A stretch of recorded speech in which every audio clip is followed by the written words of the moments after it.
turma do livro As Mais Belas Parábolas de Todos os Tempos, volume 1, Alexandre Rangel, no texto A Pessoa que Impedia o Seu Crescimento.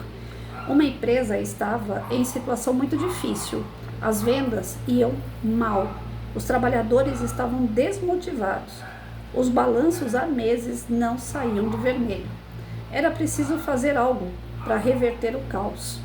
Ninguém queria assumir nada, pelo contrário, o pessoal apenas reclamava que as coisas andavam ruins e que não havia perspectiva de progresso na empresa. Eles achavam que alguém deveria tomar a iniciativa de reverter aquele processo. Um dia, quando os funcionários chegaram para trabalhar, encontraram na portaria um enorme cartaz no qual estava escrito: faleceu ontem a pessoa que impedia o crescimento na empresa. Você está convidado para o velório na quadra de esportes. No início, todos se entristeceram com a morte de alguém, mas depois de algum tempo ficaram curiosos para saber quem estava bloqueando o crescimento deles na empresa. A agitação na quadra de esportes era tão grande que foi preciso chamar os seguranças para ir organizando a fila do velório. Conforme as pessoas iam se aproximando do caixão, a excitação aumentava. Quem será que estava atrapalhando o meu progresso? Ainda bem que o infeliz morreu. Um a um, os funcionários agitados aproximavam-se do caixão, olhavam o defunto e engoliam a seco, ficando no mais absoluto silêncio, como se tivessem sido atingidos no fundo da alma. Pois bem, certamente você já adivinhou que no visor do caixão havia um espelho. É isso. Eu fiz um projeto uma vez com os alunos, já que esse canal é voltado para a educação, né? Fica aí uma ideia. Uma vez eu fiz um projeto com a molecada, eu não lembro o nome do livro que eu utilizei, e ele falava sobre sistema solar.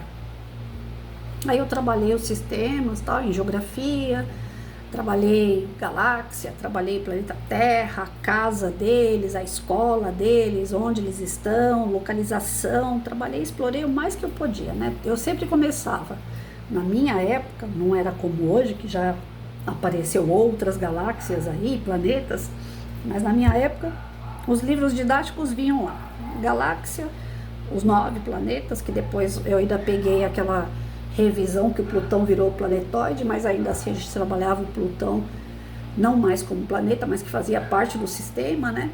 E aí eu começava, Via Láctea, os planetas, dentro dos planetas a Terra, os continentes, os países, os estados, os municípios, as ruas e as ruas a casa. Ou seja, eu começava de cima para baixo toda a parte de logística dessas crianças. Onde eu estou no mundo, né? E aí eu peguei aquele livro que era infantil, os planetinhas, tudo com carinha fofinha, né? Porque era uma turma de segundo ou terceiro ano, não me lembro agora, faz muitos anos isso, mas eram pequenininhas as crianças. E aí eu convidei outras professoras, que na época tinha umas professoras bacanas na escola, e nós abrimos salas de aula mediante aquela obra. Nós fizemos trabalhos de teatro, nós fizemos trabalho de exposição, não só aquela exposição de maquete de planetas, mas também de ruas, de casas. Eu pedia para eles trazerem fotos ou desenhar as ruas das casas, o que eles tinham de comércio. Então, desenhos nas paredes, maquetes, tinha exposição, tinha lá... eles faziam roupinhas, né, de planetas, então cada criança era um planeta. Então teve assim uma série de trabalhos em várias salas de aulas com outros professores também referente a essa obra do sistema solar. E na sala onde eu criei as dinâmicas, a criança tinha que ir passando por um tipo de uma trilha humana. né? A gente tem aquelas trilhas, eu tirei a base daquelas trilhas que a gente faz de jogar o dado, né? E cada jogador joga o seu dado e vai pulando as casinhas conforme o dado, né? Deu o número 2 no dado, então vai andar 2 casinhas. Aí a casinha tá lá escrito: qual é o planeta que tem anéis? Aí a criança tinha que responder para continuar, mais uma casa. Então pule mais uma casa porque você acertou, ou volte 2 porque você errou. Então nessa trilha que eu criei, humana, que era do tamanho das crianças no chão, a última parte, né, era a parte onde tinha um espelho.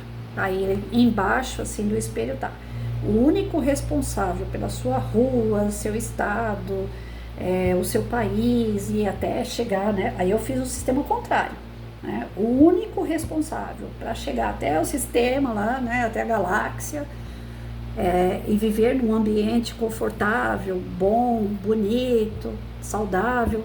O único responsável por isso tudo é você, é a pessoa que está dentro dessa janela. É o que está dentro dessa janela. Aí abria a janelinha, sentia um espelho, era a pessoa, era ele, a criança. Então vale muito a pena a gente fazer alguma coisa, alguma dinâmica, algum trabalho que no final toque a criança com um espelho, como se ela fosse o responsável por determinado assunto. Então isso serve para qualquer tipo de tema. Depois no final, eu dei de lembrancinha para cada criança aqueles espelhinhos de bolsa, né? Com o nome do projeto, que a gente manda personalizar, você manda colocar o nome do projeto nas costas do espelhinho e tem um espelhinho de bolsa, é coisa de menos de R$1, eu acho, cada espelhinho daquele. E aí a gente deu para todas as crianças, para que cada vez que eles se olhassem no espelho, eles falassem: eu sou responsável pela minha sala de aula, eu sou responsável pela minha casa, eu sou responsável de estar na rua e não jogar lixo na rua. Então foi maravilhoso aquele projeto, mexeu bastante com as crianças, foi muito legal. E isso é o que a gente espera de uma escola, que ela transforme o aluno, que ela desperte a consciência da criança. Textos como esse, que mexem com a sensibilidade da criança, com o seu íntimo, ensinam muito mais do que você ficar colocando na aula lá: olha gente, a gente tem uma galáxia, essa galáxia tem tantos sistemas, o nosso sistema é o sistema solar. De tudo isso que eu estou falando aqui, vai ter 10 questões, dessas 10 questões, 5 vai cair na prova. A criança não grava nada disso, a criança nem quer saber, tá fora do pensamento dela, da realidade dela, e isso daí faz com que a criança perca o gosto de geografia, de estudo sobre o ambiente que ela mora, que é tão importante. E nós somos responsáveis realmente por tudo que acontece aqui na Terra e fora da Terra. Já tem lixo espacial até não querer mais. Não é só mais uma questão de mar poluído, rio poluído, não, nós estamos poluindo também a atmosfera e as fábricas. Hoje eu estava indo para Nazaré Paulista, lá eu vou para respirar ar puro. Nossa, foi difícil achar ar puro em Nazaré Paulista, sabe por quê? Porque estava cheio de caminhão, e caminhão tudo sem fiscalização, tudo soltando aquela fumaça preta por trás do caminhão. Então, assim, é falta de consciência do cara que está andando com um caminhão daquele jeito, né? Ah, mas não tem dinheiro para arrumar. Poxa, mas e aí? A sua saúde que está ali dentro do caminhão, a saúde das pessoas, você está comprometendo saúde com aquela fumaça preta.